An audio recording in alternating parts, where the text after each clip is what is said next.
What is going on, party people? I'm in the host chair today, so I call you party people for some reason, but that is not Alana Rizzo. That is not Clint Pasillas over there. That is Marcus Grant, and clearly Marcus, you guys know him from ESPN LA. He is one of the fine faces who graces your YouTube screens every morning with Blue Review.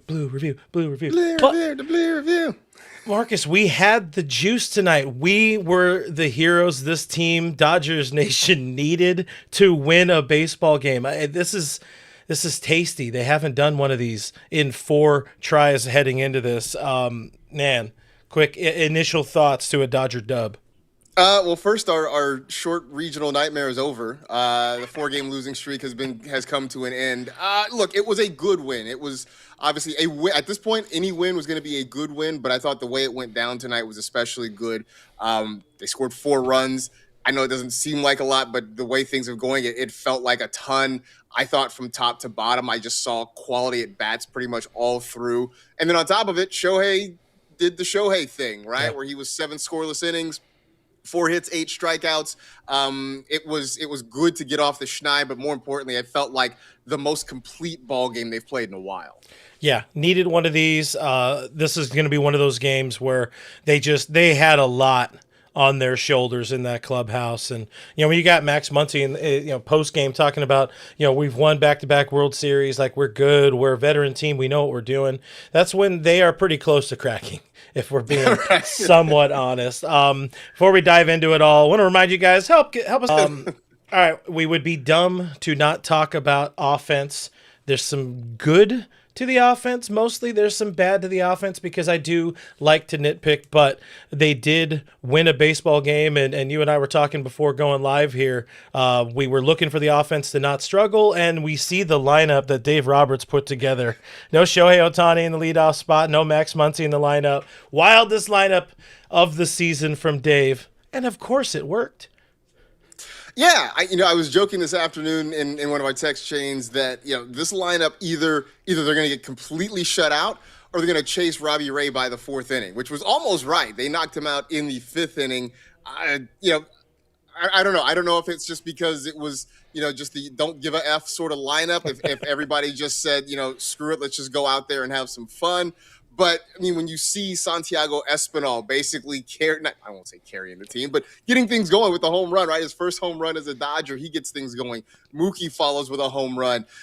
Miguel Rojas gets his first hit since, St. Patrick's Day, it felt like, everybody sort of contributing. Kyle Tucker, who very quietly has turned things around since the start of the season. Teo getting involved. It was just nice to see everybody up and down the lineup really having a solid approach, really locking in. Yeah, if we're going to nitpick this thing, you'd like to have seen them get more than the 4 runs. You'd like to see them score after the 4th inning. But just with the way things had been going, this offense had just been constipated. So it was nice to kind of see some things moving again. Yeah, definitely. They took their X-Lax this morning for sure. Yeah, that was one of the things we were talking also a little bit about. Like, if we are going to nitpick, they did only score in 2 innings. I would like to see them maybe tack on 1 or more runs, later on in the game. But a win is a win. They hadn't done that in a while. I'm not going to be mad at them for not giving me more. It's like, hey, you just fed me a free dinner. Where's my dessert? No, we're not going to be that guy. Again, we talk about the lineup, a weird one, and you mentioned Santiago Espinal. Espy was the guy who said, boys, and I put it in the topic bar below, let's go, boys. He hits a homer, his first homer in 2 calendar seasons, and then him and Mookie go back-to-back. Marcus Betts hits his first homer since coming off of missing 32 games with the oblique issue. Looks like maybe, and he's also played, he was supposed to have the night off. The initial plan was take a day off, and he told Doc, I'm good, bro. Let's play some ball here. Didn't expect Mookie to play complete games, go all 9 in each of the first 3 games back after missing a month and only having 2 minor league rehab starts. But I was joking. Mookie is going to be the savior for this team. It was Espinal to a degree tonight, but Mookie hitting a homer, that's another thing too.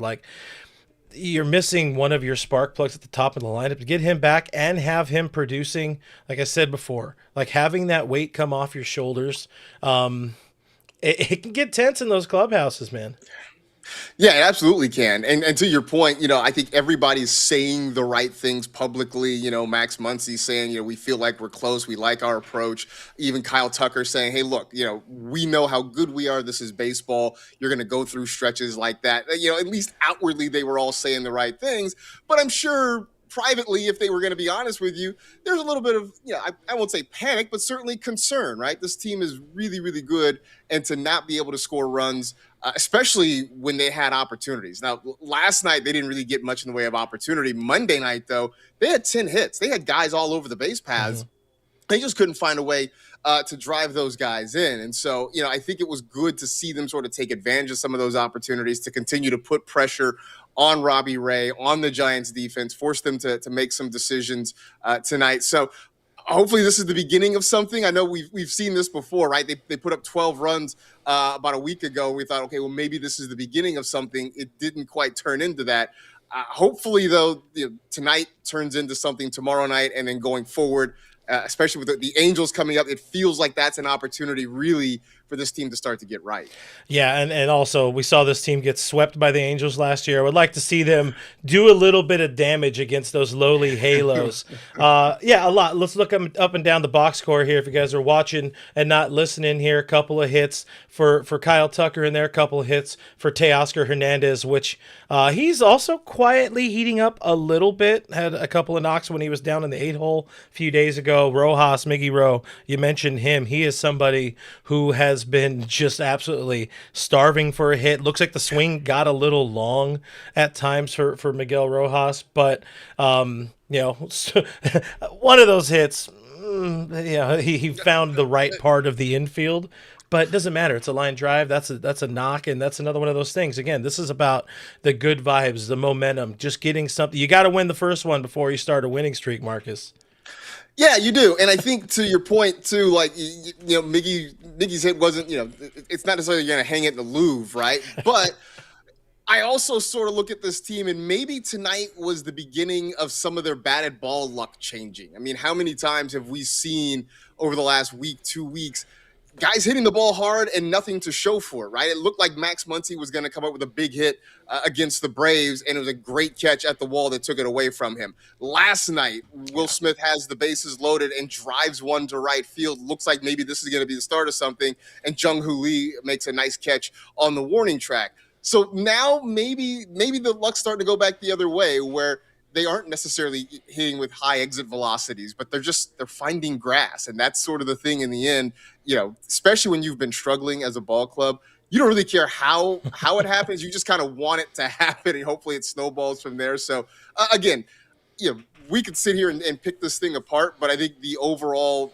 thing is 9 hits, 4 runs. There was a little bit of slug in there with the 2 home runs, because that's something that's been missing from this ball club for a while too. So there are a lot of things I think to build on from what happened tonight. I think one of the stats Joe Davis mentioned, and I should have done better research and double checking it, but when they hit 2 or more homers, they've only lost 1 game this year. It's like 12, now 13-1, I think is what it is now. Well, it's an easy recipe. My buddy Doug McCain, he always likes to say, if you want the dub, you got to slug. There's proof in the pudding when it comes to that. We've talked around the Kyle Tucker hot streak. Hitting, I think, 315 now in the month of May, and I'm doing all of May. Some people want to cherry pick and knock out the first game where he went 0 for 2, but Kyle Tucker suddenly. This was also from Jack Harris. I think he had one more at bat, but in his last 19 games since moving out of that 2-hole, maybe some of that pressure there, he's been hitting OPS over 900, batting average over 300. He's getting the doubles there. Eventually, the homers fall, or the homers, I guess don't fall. They go out of the ballpark more so, and he's getting on base, walks, striking out less. Are the haters going to be done hating for a while? Because I know you've seen the comments, people chirping a little bit about Tucker. How is this guy getting $60 million to be as bad as he is? Oh, he's a Houston Astros plant, all this kind of stuff. Maybe it was just a cold start for Tucker. I mean, I think really that's what it is. And I think if those folks were being rational, they would sort of agree that that's what it was. On the internet? I know, right? That's a wild thought. And I'll say this. Look, I'm not gonna say I was above, making jokes or being frustrated about it. I mean, I joked for a while when he was really struggling that the Cubs won the air quotes trade, right? They give us Kyle Tucker, they get Michael Conforto, and like Conforto is actually hitting, and Tucker was struggling. But I think the biggest thing, and you sort of touched on it, is the plate discipline has gotten better from what we saw early in the season. And I don't know if he was really just pressing and was trying to make a good impression with his new ball club, but I think it was alarming to see the number of strikeouts early in the season, the number of swings and misses. That's just not what we were expecting out of Kyle Tucker. But I think over the last week or two, we've seen the whiff rate come down a little bit. We've seen the walk rate go up, and that's led to him getting better pitches to hit. Now that he's looking like the guy that, is patient at the plate, is going to be disciplined, he's going to get more pitches to hit. And for the last few days, he's not missing. And so, you start to mix that in, right? If Mookie's going to be back in hitting, we'll see what happens with Shohei after he gets a little bit of rest. Muncie's been hitting. Pages is starting to pick it up again. So very slowly, what was a very long lineup is looking long and scary again if all these guys start to play well. Yeah, hey, it wasn't all good for the Dodgers. Some of it was elite. We haven't talked about Shohei on the mound yet. We're going to do that. But first, Alana's got to tell you about our friends at FanDuel, so we'll be right back. We are back. Dodgers are winners. That is Marcus Grant filling in for Alana tonight, who is on assignment. And again, we are 1-0 in the Clint Pasillas, Marcus Grant era of Dodgers territory post games. Really, really insanely good game from Shohei Ohtani again tonight. He ends up going 7 scoreless, strikes out 8, 105 pitches, which I think they said was a season high. You run out of superlatives when you're talking about Shohei Ohtani. He's really good at both sides of the baseball, but I don't know, man. Like, he is just... At one point, they had on the broadcast, like, they were talking about running out of spaces to put all of his pitches, and they're all, like, elite. Just spit some words about Shohei. I mean, I want to say that I'm no longer surprised when he does stuff, but it's just amazing to watch him on a daily basis. And it's sort of wild, right? I mean, to think that he spent the first, 7 years of his career playing just like about an hour south. But it was like he didn't really get to Major League Baseball until a couple years ago when he signed with the Dodgers. It's been amazing to watch him pitch this year. I know that, as much as we have been amazed with him as a hitter, I know that when he's been asked about it, he says pitching is really where his heart is and really what he wants to do. He goes 7 innings of shutout ball, Clint, and he lowers his ERA just barely 0.15. I mean, that's the problem when you have a sub-1 ERA. It's hard to actually get it to go down a whole lot more, but he's been phenomenal. The 8 strikeouts, just the 2 walks, and maybe the best part of it, he actually got run support. They even 4 whole runs to work with, which is sort of unheard of, right? I think that in this economy, right? I mean, I don't know that he's got. I think what I saw, the Dodgers hadn't scored more than 2 runs while he was actually still in the game. So for them to get him 4 whole runs, I mean, that felt like a truckload for him tonight. Yeah, I at some point you watch him. Obviously, Yamamoto's been a little bit more on the struggle bus of late. You have to have a conversation about him as well, as he kind of overworked. Coming off of WBC, coming off of course, the World Series run, but. This has got to be a dude where he's like, hey, let's save a couple of these for my next start because I know you're not going to give me that many. 4 runs goes a long way when you got Shohei. You got that elite stuff in there. He was NL Pitcher of the Month. He entered this year talking about the Cy Young kind of aspirations. I fear voters are going to be dumb because of it's Shohei Ohtani, he does everything or whatever. Like I don't know if you had a vote, and I mean either way, you're not gonna be able to take off your Dodger cap when it comes to this Dodger bias. But like if you're voting just on merit, looking at everybody else in the National League, like how can you not at this point? I mean, he's the Cy Young winner in my heart, even with a 3-2 record. But like, how can you not love what this guy is doing? Already a 4-time MVP winner, and this is the first time I think we're really seeing Shohei cook on the mound. Yeah, my concern with him chasing the Cy Young coming into the season was like, okay, is he going to have enough length in each start to really justify that. And because basically we saw him sort of ramping up last year and trying to get back into full strength as a pitcher. And so because of that, he wasn't necessarily giving them a ton of length in ball games, but this year we're starting to see it. He gives you the 7 innings tonight. He's consistently getting you into the 6th, maybe even into the 7th most nights. So as long as he continues to pitch this well, if he's not giving up runs, I don't really care who you are, right? If you have a sub-1 ERA, how are you not the Cy Young Award winner? I know Paul Skeens is amazing.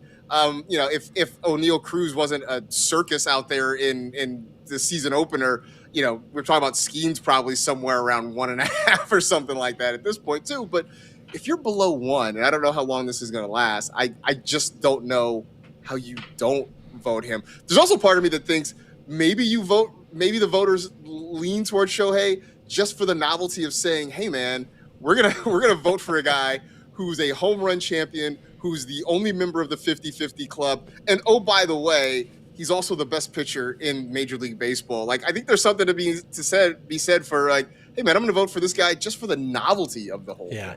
I think the voter body is young enough and mature enough now. There would probably be like a generation ago, a bunch of old heads are going to be like, no, there is only Babe Ruth and whatever. Like, check the type of people that Babe Ruth played with. Like, it's a different brand of human that is out there now. But we're talking about elite athletes, integration, for God's sake. It's like, my God, that he's very good. He's doing it against the very best, and he's making them look outright foolish. I don't know if this is a nitpick, but it's worth the conversation. This is the 4th time in his 7 starts that he was not hitting. Is this something where do you anticipate that continuing over the course of the season, or is this more of maybe Dave and the organization's way of protecting him early in the season, and then we get the full Shohei experience probably second half and into the postseason? Yeah, I think as we get deeper into the season, we're going to see Shohei hitting on the days he pitches. And maybe not every time, right? I think they do want to sort of manage the workload a little bit. I think part of why he didn't hit today was just, being in that slump that he's in. And I think they wanted to just get him some rest. I know Dave Roberts had said before yesterday's game, even before he had the 2 hits and the home run, that they were probably going to give him the day off from hitting today. And afterwards, Roberts said, look, I said this beforehand. I don't want to go back on that just because he had a couple of hits, so I'm just going to stick to my word. I think that's what it had to do with today. I think early on they just want to manage it and not overwork him because, they're going to need him being a two-way player when they get to September and October. That's why they brought him in here. That's why they're paying him the money that they are, or at least they will be, 10 years down the road or whatever it is. So yeah, I think once we get to later in the summer, you will see him hitting and pitching on the same day more consistently. Agree or disagree? Does his ability to dominate on the mound sometimes get overlooked? I think so. And I think because maybe we haven't really seen it in a while. From the time he got here, first year he didn't pitch at all. And he decided to do 50-50 as a side quest, because he's apparently just that good at baseball. Last year we started to see him ramp up a little bit. And, that game he had against the Brewers, just a game for the ages, right? Where he strikes out 10, he hits multiple home runs. That was sort of like, oh my goodness, this dude is an absolute freak of nature. Now this year that he is, I guess a full-time pitcher, for lack of a better term, I think we're starting to see how good he is at this. But, it's been a while since we have seen this version of Shohei on the mound, so maybe we all just needed a reminder. And it's funny, too. They were even talking about it in the first inning where the sweeper, he had that thing going in the first inning. It looked absolutely disgusting. And then he decides when he gets mad, he'll be like, all right, I'm just going to hump it up to 101 for fun and also have a pair of devastating sweepers to get out of jams. Like, what we're seeing isn't even max intensity Shohei on the bump. That is controlled Shohei, and he's still dotting 99, 100, and has just about every pitch working most of the time. Will be interesting to see. I keep side-eyeing to see if there's any updates out of the clubhouse on whether or not Dave reneges on the idea that maybe he doesn't hit tomorrow, because I think you got to get Shohei back in that lineup. You got to go for at least a series split here. Two more things on the pitching, then we're going to take another break. We'll come back, talk about a couple things, and sign off. I saw somebody in the chat here, and I'm going to pop it up on the screen. Mr. Buddha, 66, saying Clint should be chirping about Kyle Hurt. Oh, trust me. Before we went live, Marcus will tell you, I was giving a lot of love to Kyle Hurt. Like, that is a boy that is a dog right there. Looks gross. He looks comfortable. He's mixing in the changeup in like different quadrants, or he's missing with it. I don't know. Like leaving changeups high, but he's got like such good control of that fastball. He could break off a breaking ball here and there. And I've been talking about, I don't know if a 4-0 lead in the ninth is a leverage situation. Maybe it somewhat is when you're, in the midst of a 4-game losing streak. But I've been talking, Marcus, about seeing this guy get more leverage. Are you seeing anything that says this is not a dude who should be getting bigger innings than, let's say, Blake Trinan is getting? I mean, I think he's climbing the trust tree with every outing that we got he a trust has, tree. Right? We got a trust tree in here. I think he's climbing the trust tree right now. And, maybe tonight wasn't the highest leverage situation, but to your point, when you are in a 4-game losing streak, when things have sort of been going sideways for you, getting those last 3 outs feels like a big deal. Even against a team that, the last 2 nights notwithstanding, the Giants are a bad offensive club. It still felt like something to be able to lock this down. And so I think that's worthy of it. I do think it's sort of interesting when you talk about everybody getting healthy. Blake Snell is back. At some point, Tyler Glasnow is going to be back. And the question comes up of, who gets shuffled here? Does Robleski move to the bullpen? What happens in the bullpen? I think it's interesting that nobody says, Kyle Hurt's going back to OKC, right? Like that hasn't even been thought about, in a world where Wyatt Mills is on the roster and getting opportunities here. Nobody's talking about Kyle Hurt going anywhere. And so I think that sort of proves the point that he is doing enough to not just stick, but to really get more opportunities going forward. So I'm curious to see it because he's pitched really, really well. I'm curious to see how Dave and, Mark Pryor and everybody else in the organization feel about him. Yeah, we talk about, you mentioned the trust tree. We've heard so many times the word meritocracy thrown out there. You should be able to pitch your way into, I guess, getting opportunities at your job. He's really good at his job so far. And I would rather see now if in tougher situations, obviously he goes into enter 4, 5, 6 hitters. Devers gets a leadoff double. Devers is on an absolute heater right now. But I would rather see more now because if you see what this guy has, and then at some point down the road you also get Evan Phillips back, like you could have yourself a pretty devastating bullpen, something that was an absolute weakness for this team just in October ago. Also, you guys saw on the box score there, Tanner Scott was in this game as well. Pitches around a hit. Good on him. I love that we don't need to talk a lot about Tanner Scott. Right? He's doing his job. That's so great. Guys, we got one more quick break, then we'll be back. We'll talk about a couple odds and ends, and then we'll let Marcus go to sleep. We'll be right back.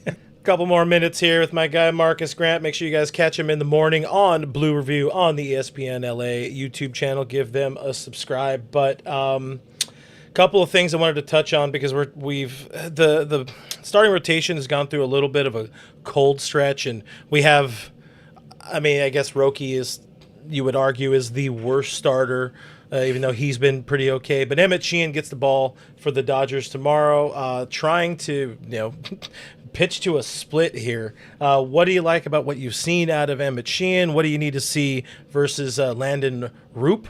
I forgot how to say his name. What do you need to see from this team tomorrow? One, I'd like to see the offense continue to build upon what they did tonight, right? To get opportunities, get guys on base, and more importantly, just situational hitting, because I know that's been an issue, right? You get guys on, figure out how to get them in, get them over, get them in. So that's kind of what I want to see tonight. From Emmett Sheehan himself, I appreciate the way he has sort of battled, considering the velocity concerns are real with Sheehan. And his first couple starts of the year, the velocity wasn't there. Last time out, he started with pretty good velo, but it really diminished as the game went along. So that is a little bit of a concern. But even through that, it feels like he's kind of been dancing between the raindrops in a lot of his starts. So I kind of want to see that happen. This is a good opportunity. Again, I know the Giants, the first 2 games of this series, scored a combined 15 runs. I don't have that level of confidence that they're suddenly turning this on and becoming a good offensive team. So this is a good opportunity for Sheehan to maybe fix himself a little bit, even if the velo's not there, just to sort of work in and out. I know he's been sort of trying to channel kind of later career Clayton Kershaw in terms of how he's operating on the mound. So I just want to see if he can kind of continue to do that. And let's get a winning streak going. 2 is a winning streak, Clint. Let's just get a winning streak going heading into Anaheim over the weekend. Oh, you know that kid feels that pressure of that as well. He knows that this is a team that would love to split, that would love to start something before facing those Anaheim Angels. And also, he probably saw this. River Ryan, he's coming off the shelf here, been sidelined for a lot longer than I anticipated with a hamstring injury at AAA, but he is back on the bump, and he is somebody that I think at this point, if you're looking for the next kind of depth guy, it's not going to be a Gavin Stone. It's going to be him. Of course, I mean, also you're going to have Tyler Glasnow back at some point. He was spotted throwing a baseball today at Dodger Stadium, but trending in the right direction, my friend. That's what we want. And if they go on another losing streak, you bet your ass I'm asking you back here, because that's the only way. That's the only way they win these days. But for the folks that don't know, I've already told them a couple of times. Tell them where to find you. Every weekday, right? Every weekday, Monday through Friday, at the bright and early time of 6:30 a.m. We are live on the ESPN LA YouTube channel. If you're a sensible person and you don't want to get up that early to watch us, it does replay at 10:30, so you can always find it there, streaming on the ESPN LA YouTube channel, or it's just archived.